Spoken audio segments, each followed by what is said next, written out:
Hi, I'm Crow Herbert, and today I'll be presenting on my company proposal for Sturm and Ruger Co.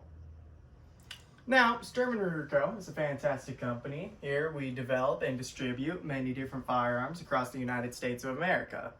And we do this by selling to independent distributors that then sell to the American public and to most of our major clients. Now, it's through this system that I believe makes our most critical flaw that we can work on. And that is, if you refer to visual slide number 2, that we get 65% of our total revenue from only 4 independent distributors. Now, of course, this wouldn't seem as much as a problem, seeing as the upcoming growth of the global ammunition market says that we should be doing fine in this new market. And of course, we have increased military spending in the United States, so we can look forward to that helping out our company. But what I want to bring to attention is, can we rely on these 4 independent distributors to make up pretty much almost all of our majority of revenues in this company? Now, if you refer to visual slide number 3, I've gone ahead and using the Privco database, looked up the revenue streams from all of our independent distributors from the years 2017 to 2018. Now here we can see a sort of upward trend, even looking at United Sporting Companies that have made exponential growth throughout the years. But there's one thing I'd like to bring to attention, and that is that there's only 3 independent companies in this visual instead of 4 that we heavily rely on. And that's because one of our independent distributors, being a private company, has not set forward with any financial records at all and is not obliged to. That's the issue that I'm bringing to hand here, is that keep in mind, if only just one of these independent distributors falls through, we're losing 16% of our profits. So we need to be concrete solid that we can trust in them. And I'm saying we can't if we don't even know what their financials are looking like, if they're even making a profit or not. So that's why I put forward the proposal that we open up our own branch of distribution via brick and mortar store.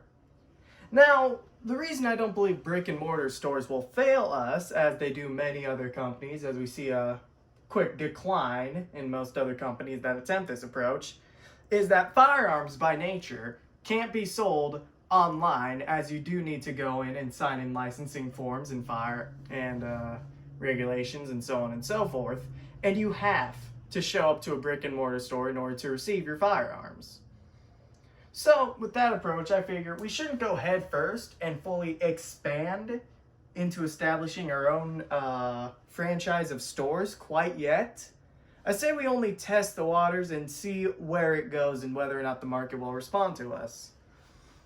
Now, I've done my own independent research, if you refer to visual slide number 4, on a monthly budget on what it would look like to open up and start our own franchisee chain and what monthly cost that would incur to us.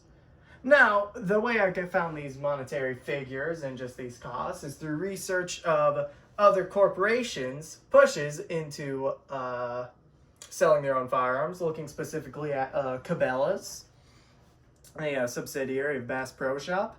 Now, you might think that Cabela's, their shops are quite extravagant and fancy and huge, and these costs are misrepresentative of how much it would cost us to open up simple shops.